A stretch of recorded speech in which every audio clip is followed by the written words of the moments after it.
This is by Nicolette Maestri, and this is on the website Thought Co. This is just a run through of just how important merchants were, and the fact that the whole world was connected, whether things were moving slightly slower than we're used to, because obviously we have the internet, so everything is pretty instant. But here we can see a strong market economy was a very important aspect of Mesoamerican cultures. Although much of our information about the market economy in Mesoamerica comes primarily from the Aztec-Mexica world during the late post-classic, there is clear evidence that markets played a major role throughout Mesoamerica in the diffusion of goods, at least as recently as the Classic period. Further, it is clear that merchants were a high-status group of most of the Mesoamerican societies. Luxury goods for the elites. Beginning during the Classic period, AD 250 to 800, maybe 9. But as you know, I'm not at all concerned about these time periods, because we know there's been a time hijack, and as we can see already that they are going to group the Maya and the Aztecs together. Merchants supported urban specialists with raw materials and finished goods to convert into luxury goods for the elites, and exportable items. Materials traded different from region to region, but, in general, the merchant job involved acquiring, for example, coastal items such as shells, salt, exotic fish, and marine mammals, and then exchanging them for materials from the inland, such as precious stones, cotton, magui fibers, cacao, tropical bird feathers, especially precious quetzal plumes, jaguar skins, and many other exotic items. Maya and Aztec merchants. Different types of merchants existed in ancient Mesoamerica, from local traders with central markets to regional merchants to the professional, long-distance merchants such as the pocheta among the Aztecs and the polom along the lowland Maya, known from colonial records at the time of the Spanish conquest. These full-time merchants travelled over long distances and were often organized into guilds. Now, if you take a note, I will have a video about guilds as well as a video about the Dutch running along with this, and my commentary on how they were island hopping and taking the islands over. All of the information we have about their organization comes from the late post-Spanish soldiers, missionaries, and officers impressed with the organization of the Mesoamerican markets and merchants, left detailed documentation about their social organization and functioning. Among the Yucatec Maya, who traded along the coast with large canoes with other Maya groups as well as with Caribbean communities, these merchants were called poplom.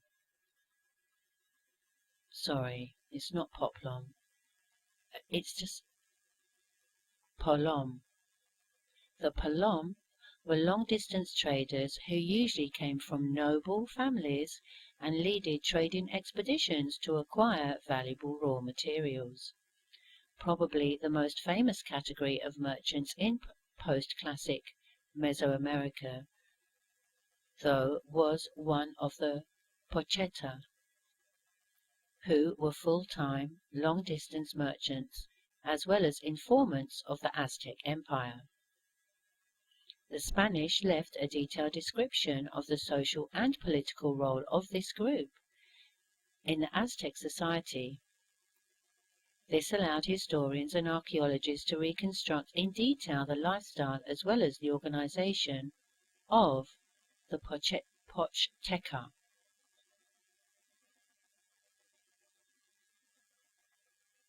Alright, and that's all they really say about them. They do have some half decent pictures here.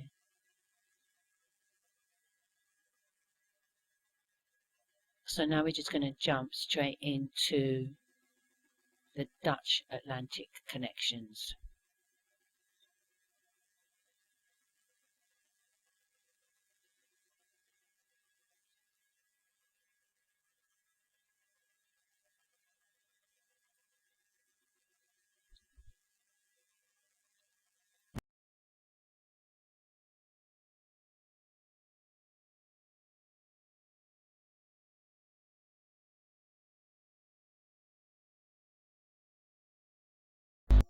Dutch Atlantic connections, 1680 through to 1800s, linking empires, bridging borders, and this is actually edited by Gert Oostindie, Jessica V. Reutemann. There's actually quite a few writers in this particular document that I have here, and they deal with several different subjects. Today I'm going to be looking at Curaçao. So this is an article on Curaçao as a transit centre to the Spanish Main and the French West Indies. It's written by Wim Klooster.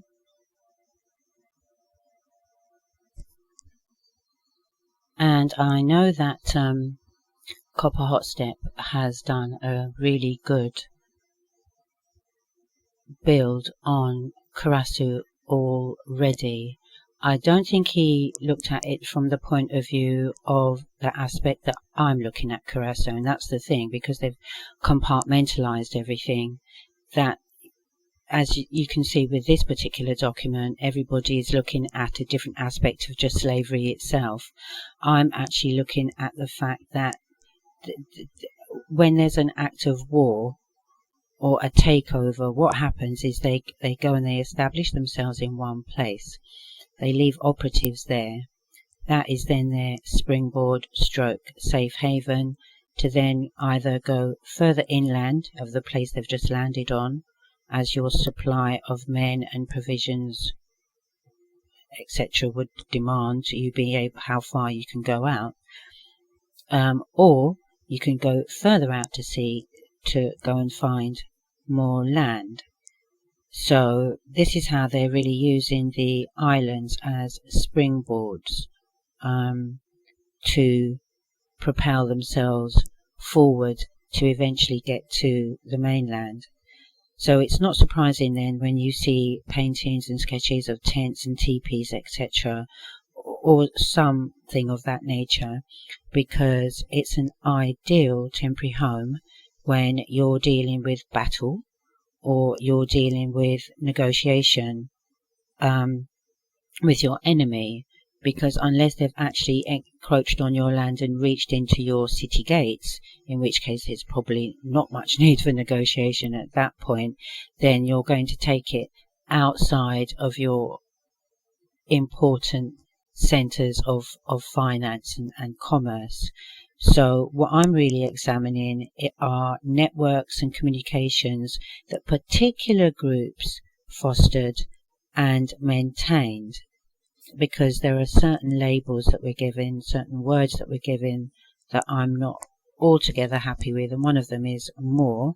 To me, it's just another European label that we've been given. It's another socially engineered term that I think to a certain degree we've been engineered to go completely crazy when we hear it. But when you really look at it, people of all shapes and colours and sizes can either be a Moor, according to them, although when you look back in history, it might have been something different. So you can see that it became a very generic term. What I'm doing is I'm drilling a little bit deeper, because these so-called Moors, the perpetrators, they had names, they had families, they had companies, they belonged to guilds, they belonged to associations. So there are going to be records of activity. There's going to be records of commercial activity, even though they might have tried to hide a lot of it. So this is what we're looking at today, commercial actors and practices. So who were the residents of Curaçao whose fate was inextricably bound up with the vicissitudes of inter-imperial trade? We know much about Curaçao's contraband trade on an aggregate level, but little about the various groups of islanders involved in inter-imperial trade. The least pecunious group, apart from the enslaved residents, were the sailors, who formed a significant part of the Willemstad's population. At the start of the Fourth Anglo-Dutch War in 1781, crew members sailing on local trading vessels numbered no fewer than 832. And I think on another document that I have at an earlier time, there was up to 2,000. So these men usually supplemented their monthly wages. I'll just go through that again. These men usually supplemented their monthly wages by engaging in petty trade, buying small amounts of merchandise on credit from metropolitan merchants or local ship owners. The sailors bought these commodities wherever their vessels took them. The risks were manifold, since ship and cargo could be seized by enemies, pirates and Coast Guard ships seeking to intercept contraband goods. In the event that the ships were captured, the sailor lost his wage and his trading goods and still had to pay his creditors. In the 1750s, scores of sailors' families were thus impoverished and condemned to eat what was considered slave food. Local merchants and ship owners were the ones usually taking the initiative in organizing the trading voyages. Most of them were not moneyed men. One governor wrote that the island's trade was conducted by less well-off people who bought a sloop on credit and could not afford to pay it off until the sloop's return. Investing all their fluid assets in a single voyage, ship owners were, indeed, usually not men of substance. Agreements with Dutch sellers of European dry goods for the Spanish-American markets therefore stipulated payments only after the completion of a trading expedition to the Spanish Main. Among the local traders, Sephardi Jews dominated. Enjoying religious freedom on Curaçao and fluent in Spanish, they established widespread commercial contacts in the nearby Spanish colonies. Most local ship owners were connected to merchants in Amsterdam or Middelburg, while others purchased goods from ships that arrived from Dutch metropolitan ports or from local import-export companies. A Curaçaoan trader by the name of Van Lennep, for example, involved in both re-exports to the Spanish Main and the French Caribbean, did business with Thomas and Adriaan Hope of Amsterdam. Interestingly, the Hope brothers paid the cost of the transport of indigo from Saint Dominique to Curaçao.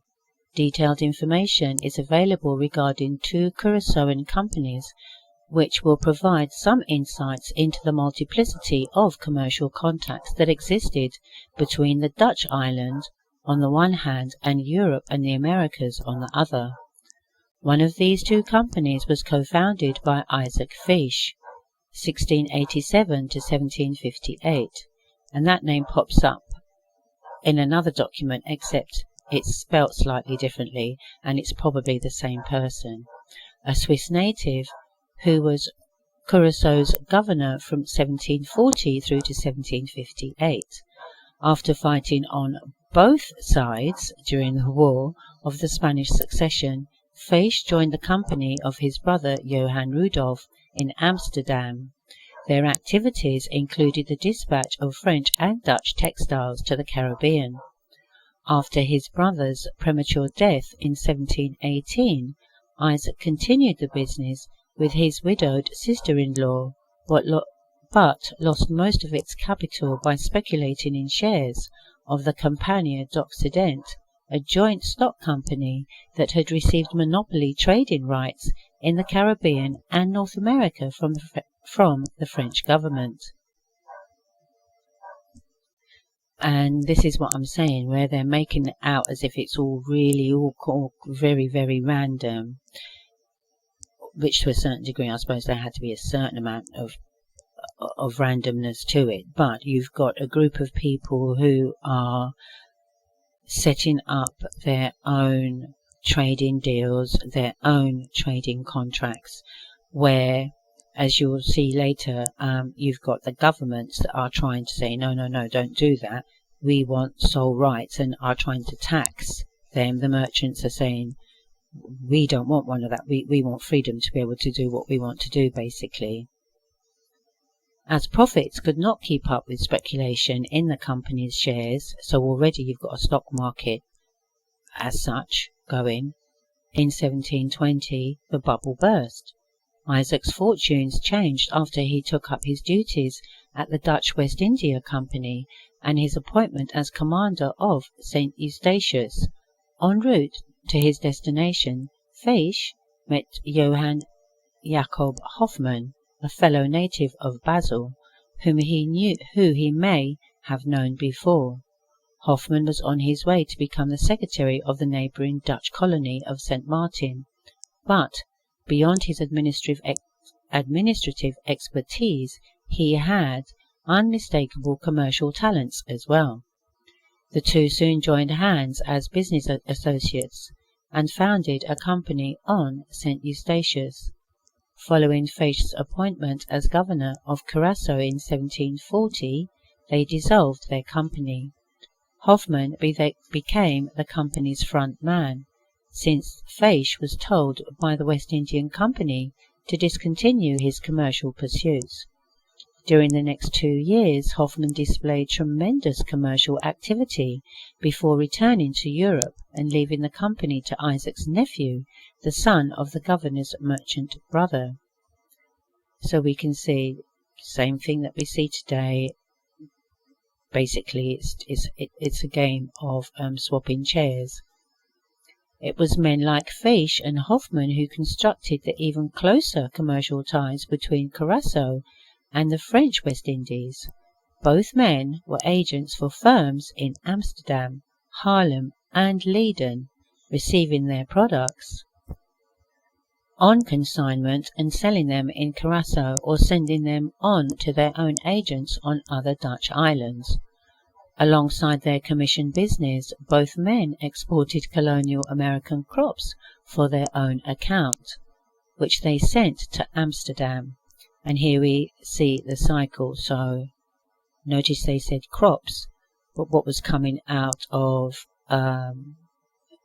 Europe were the materials. So they're taking the raw materials from those countries, taking them back into Europe, creating the industry there to weave, make the clothes, make the cloth, make whatever you can from those resources that they're bringing from these places that they're setting up their trading deals with. And you can see commission. Having been a salesperson most of my life, that if you're on commission only, that's just it. If you don't sell anything, you're not eating.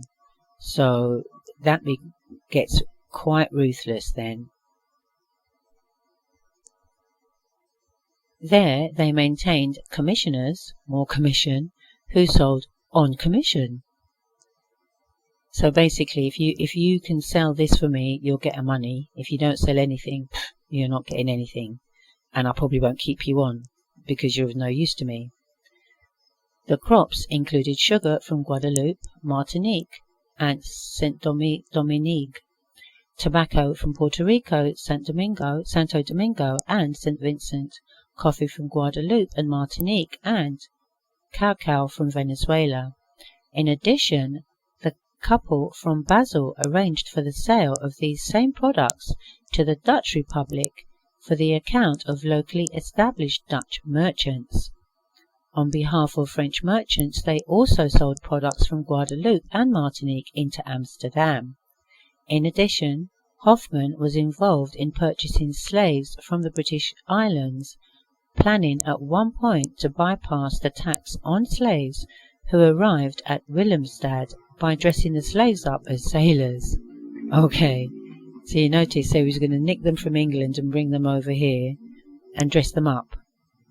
Hoffman frequently acted as an agent of the Dutch merchants in St. Eustatius, on whose orders he sold goods they had received directly or indirectly from Europe and North America, in particular provisions such as meat, bacon, flour, oranges, and potatoes.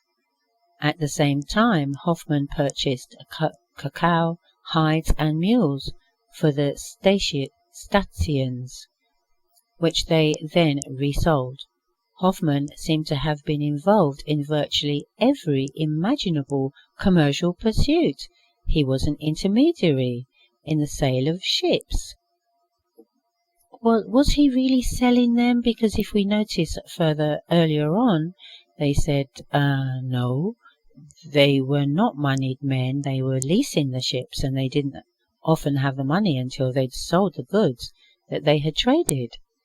So maybe more wealthier people were buying ships, or governments might have been attempting to buy ships. Provided vessels in transit with provisions, paid crews wages on behalf of his superiors, and took part in the money-changing business. And finally, Feisch and Hoffman were active in brokerage and in the insurance business, ensuring both regular inter-Caribbean trade and smuggling ventures by Curaçoan and French West Indian vessels. And that's quite interesting. So you're selling, you're leasing, you're insuring the ships. You've also trading in the goods that are on the ships. Sounds like a bit of a double-edged sword now. I'm sure some of those ships went missing on purpose. The sale of European products on Curaçao and the re-export of American products to Europe were parallel worlds, although they were not each other's mirror image. Most re-exported crops originated in French America, while Spanish America was the main destination for most European manufacturers. Introduced on Curaçao, Feisch and Hoffman themselves were not involved in the illicit trade with the Spanish colonies, preferring to sell the manufactures to a wide variety of small ship owners who sent their own vessels to the shores of Spanish America. These manufacturers imported from the Republic were varied. Textiles formed the main category, especially linen and woolen materials. Fine linen originating in France and Flanders, coarse Dutch linen and decorated linen from Silesia and Bohemia called platillas were all destined to find a ready market in the Spanish colonies. Luxury products included white satin, black satin, crepe, grey silk fabric, as well as richly decorative brocades made in silk fabric and embroidered with gold and silver. Garters, hats and buttons with threads of gold and silver. For a larger clientele, both locally and foreign, Feisch and Hoffman also produced horses, sailcloth, mirrors, brandy, Madeira wine, provisions and spices from the East Indies. They obtained some of these items from the company where Feisch had worked in Amsterdam, the same one that sold sugar and tobacco for Feisch and Hoffman in Amsterdam. In 1778, a few decades after Hoffman's whirlwind Caribbean career, another European merchant moved to Curaçao, Pierre Brion, 1751 to 1799. Born in a village near Liege and raised in Amsterdam, arrived on Willemstad as the factor of the Amsterdam-based firm Toury & Co., later succeeded by Tonella & Co. In due course, Brion came to represent 4 other Amsterdam companies. Apart from loading ships, Sailing exclusively for Tourian Co., Brion organized the shipment of company goods on other vessels, leaving Amsterdam for Curaçao. In the Caribbean, he developed ties to virtually every major port on the Spanish Main. Now, let's just read what the Spanish Main is, because let's not get it twisted. The Spanish Main is over here, and I noticed that when you read a lot of these articles, they will allude to the fact that to the Spanish Main being over the northern tip of Africa, where that's a new word, Spain and Portugal are.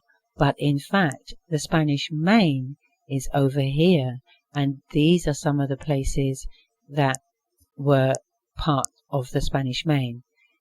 Cumana, La Guara, and nearby Caracas, Coro, Riohacha, Santa Marta, Maracaibo, and Cartagena, as well as a few ports in Santo Domingo, Puerto Rico, and Saint Domingue,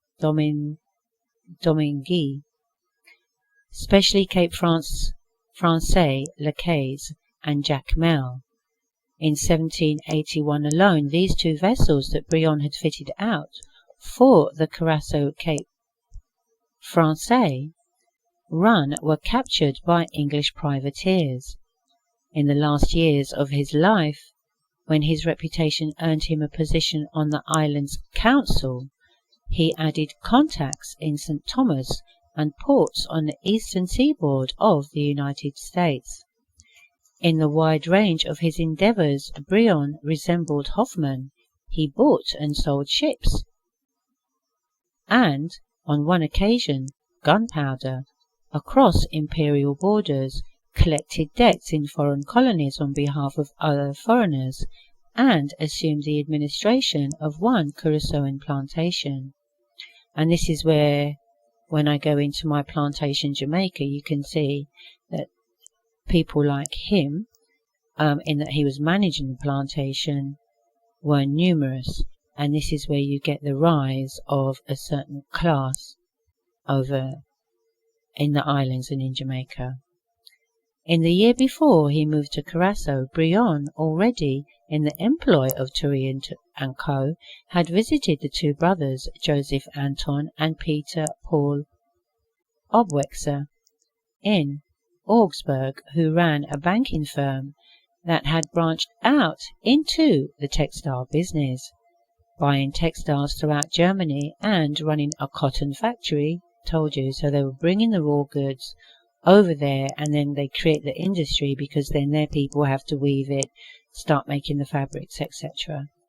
The company hired Brion as their factor on Curaçao, using Tourian Co. as their agents in Amsterdam. One of Brion's main tasks was to determine which manufacturers Obwexer had to send in order to buy the usual New World products of cacao, tobacco, sugar, coffee, and hides, but also cotton and indigo. He kept himself abreast of changes in fashion in the Spanish and French colonies, describing in detail in 2 letters from 1780 the types of printed cottons of which he wanted to order 2 chests. The best colours for this fabric printed in a floral pattern were, he argued, dark violet, pink, red, blue, and coffee brown. Another chest of cottons had to be printed in very fine brocade patterns with stripes that were not too wide and moderately priced, since the brocade fashion was fading. On this occasion alone, Brion ordered 15 chests of printed cottons, 11 chests of calicos, and 8 chests and 900 pieces of other cottons. Curaçaoan mobility. In the mid-18th century, Williamsted's wharves lined both sides of the deep bay into the interior, well past the fort and port complex at the harbour entrance, to accommodate the expanding shipping traffic. Population growth had accommodated the port's development. In the 1660s, the population had been so small that the arrival of a slaver put a serious strain on the food supply, since the residents had to share the provisions with the disembarked Africans. Okay, so nothing grows on that island then.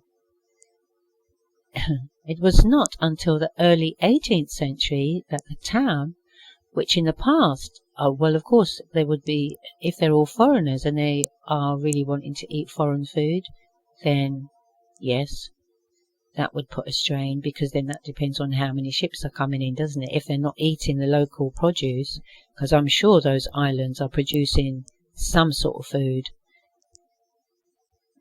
In 1789,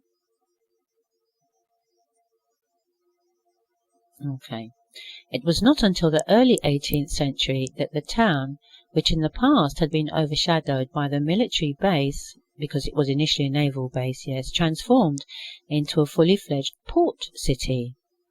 In 1789, when Curaçao's only 18th century census was taken, 11,543 people called the city home, making it the 19th port city in Atlantic America, substantially smaller than Havana, Salvador, and Rio de Janeiro, similar in size to the estimated population of Paramaribo, and more or less comparable to Charleston or Cartagena de las Indias.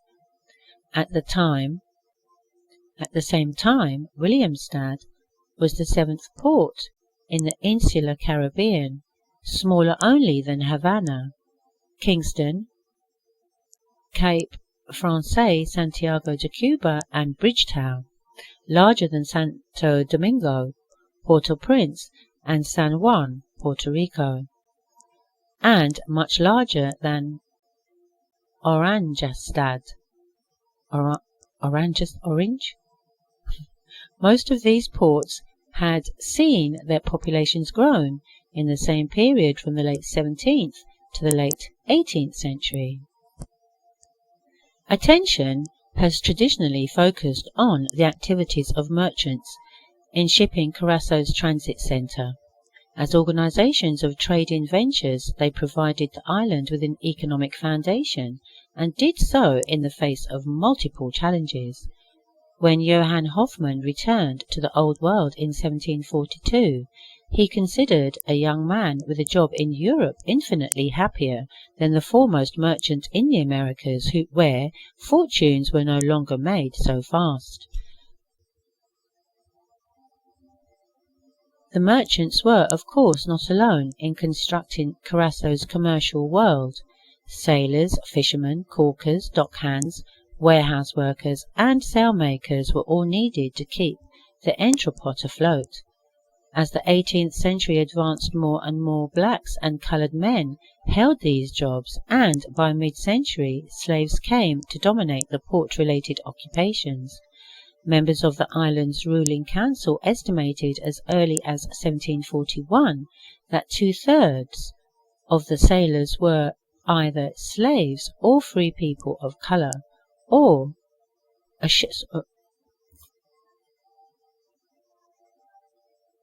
Members of the island's ruling council estimated as early as 1741 that 2/3 of the sailors were either slaves or free people of colour, a share that only increased in the decades ahead.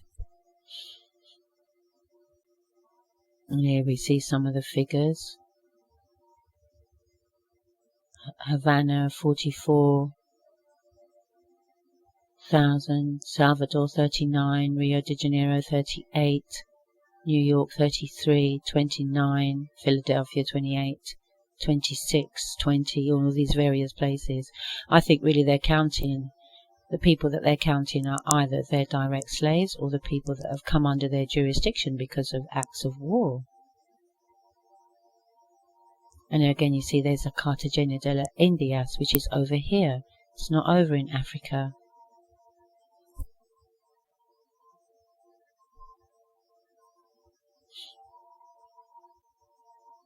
Right, we can see that some of them with the asterisks are estimates. So all the numbers that we're seeing with an asterisk are guessing. They're guessing. And if they're using those figures to appeal for help, then there's always a possibility that they're going to over-exaggerate their numbers. Although blacks working in the maritime economy often did not work under close supervision of their masters, they still longed for more autonomy. The maritime economy itself helped them escape from slavery. Since the island was too small to accommodate viable maroon communities, maritime flight offered the only alternative. Stealing a boat and rowing to Venezuela was the main route to freedom, especially since slaves were declared free upon arrival if they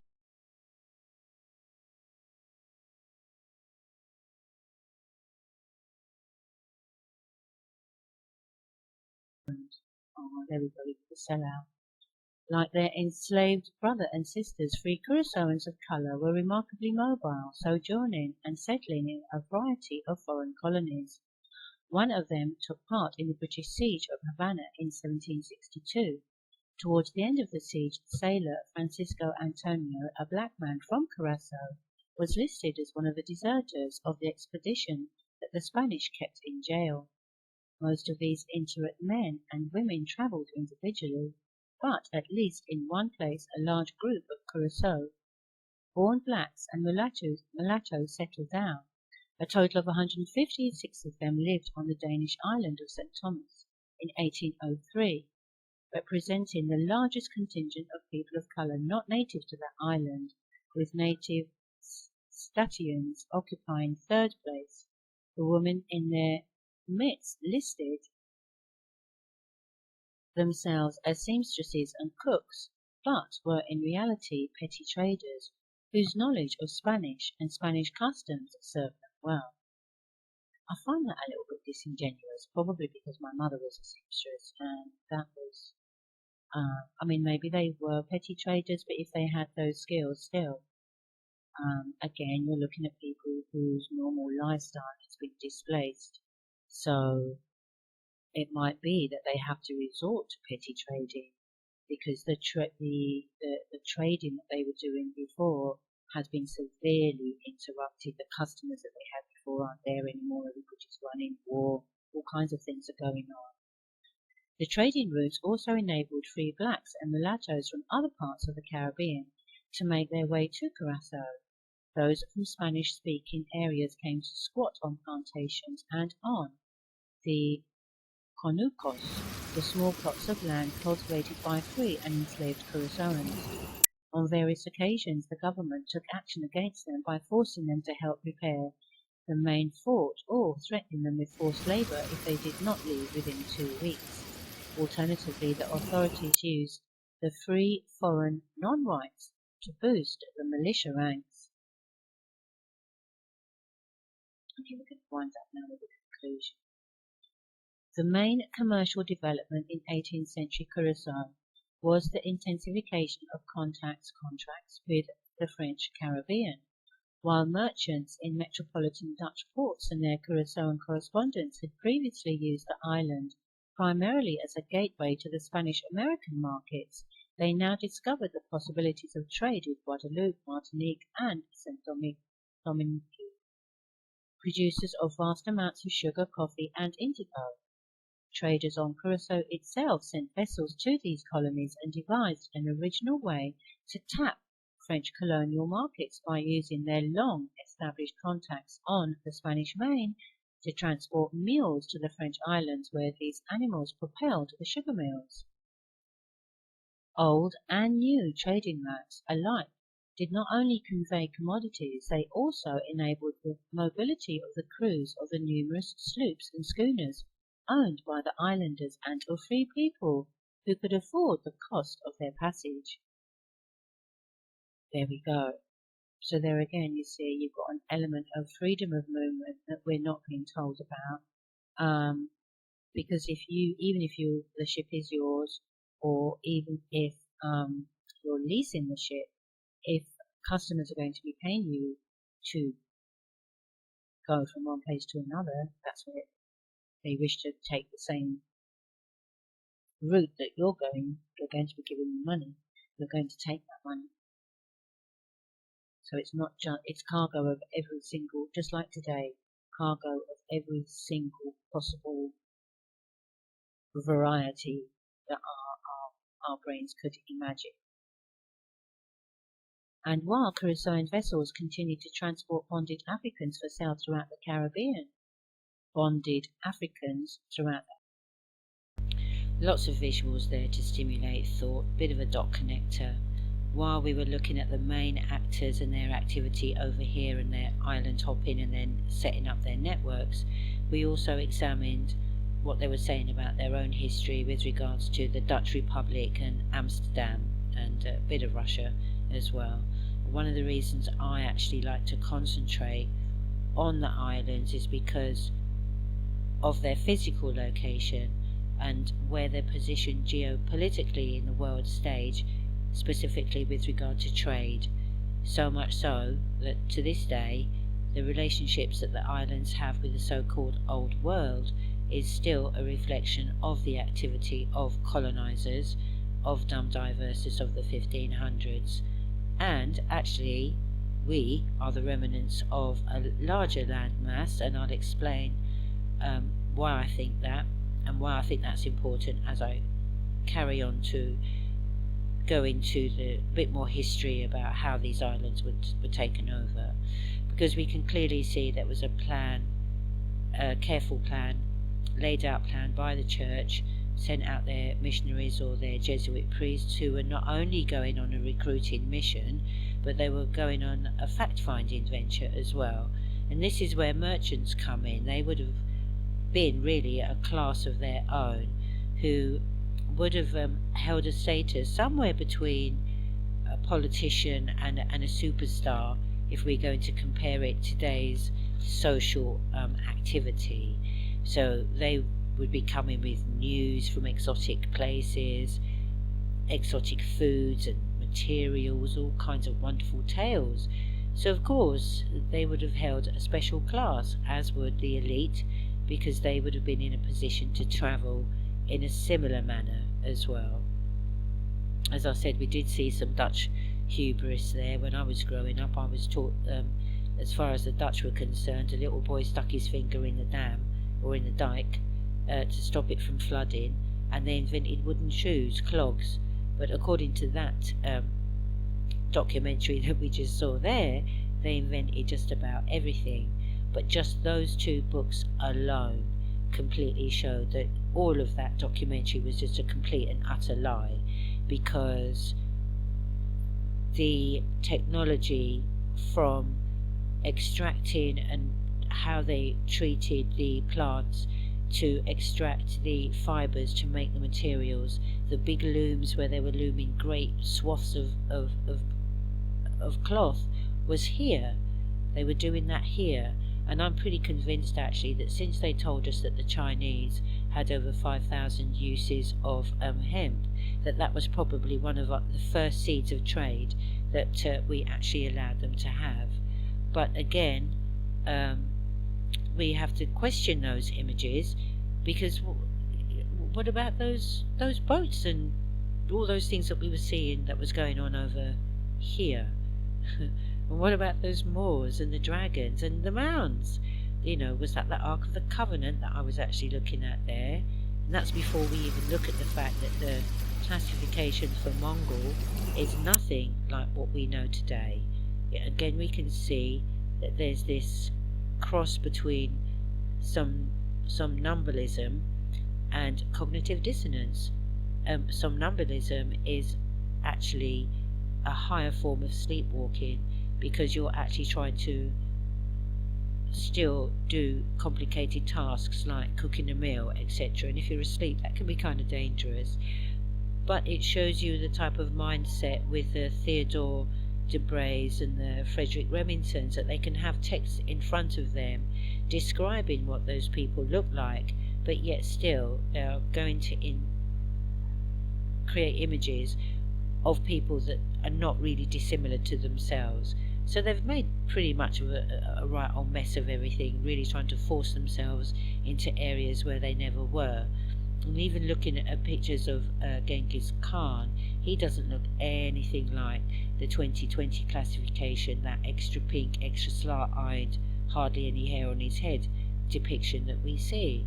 So clearly we can see that history is full of phantoms, duplicates, and with people like Debray and Remington, you even have to question some of the characters that they give us. Are they real or are they composites? Did these people really exist, but they've just kind of rolled up several good deeds and several bad deeds into one particular character because they want to invoke some kind of emotion in us when we're looking at those pictures, depending on which side of the political seesaw we've actually been placed on.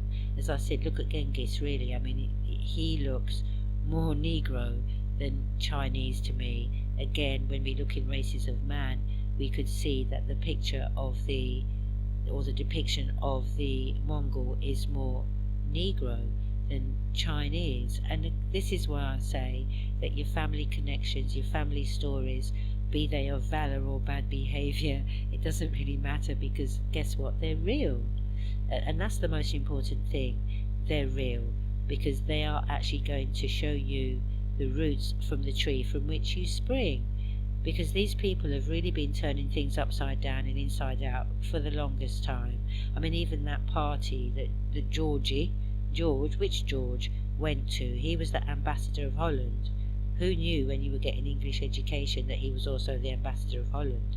We were told he slayed the dragon, and I did see quite a few dragons. I saw one chained up, chilling, with a guy next to a guy kind of chilling. There was another one that seemed to be chilling across the top of the Ark of the Covenant, as I mentioned. There's some things going on there that we're not being told about. I mean, even when you look at the flag of Tartary, what do you see? You see a green dragon. So, as I said, these people were burying their great leader in a mound. So, although some of our ancestral memories seem to be lost, we're still doing some of them right here, right now, today. North America is full of mounds, burial mounds too. But I noticed something that I have observed over 6 years. I'm going to be taking some pictures and a video of to put up on my next video to show you that the mound builders are still here. The mound builders are still here, and it's actually part of a science that they're not talking to us about. They want to talk about, they were putting kings in there and all kinds of weird stuff. Those things might have been happening, but there's also a science, another science to the mounds that they're not talking about, which I have observed. And lastly, who was the king? Who were those kings that were in that cage? Really and truly, I think that's actually quite important that we find out, because that's part of an empire that we're not being told about. But my first thought, actually, when I did my nosy self zoom in to see 3 people in there, was I thought to myself, wow, that looks like a kingdom divided. So what's going on? What's going on? I'd love to know who that guy was. Lastly, teepees. Clearly we can see that teepees were primarily used when they were having festivals, important ceremonial events that were being held outside, and also in times of war. Let's just think about all the good reasons why you'd want to be covered up when you're having a party or when you're in war. The only other people I saw who seemed to appear to be living in teepees, I don't really read Latin, did seem to be other people that not really quite sure how much involved they were with the other Moors that we were seeing in that particular book. But one of my thoughts was, I wonder if they are the merchants, or similar to I'm looking at the merchants of the sea. But let's not forget that there was a Silk Road. We hear about the European Silk Road. We don't really get to hear about the Silk Roads or equivalents that were happening over here. So I think again that it's quite possible that those people would have been labelled as maybe even gypsies. So again, good books to be looking at. Nothing wrong with looking at these old books and not being scared of these labels that they've given us, and I often think that the things that they tell us to run away from, we need to kind of dig up a little bit before we run away, because oftentimes there's gems and jewels there. I mean, those boats looked absolutely beautiful. But anyway, thanks a lot for sticking with me. Please like, share and subscribe, and any comments, just comment down below. Thank you.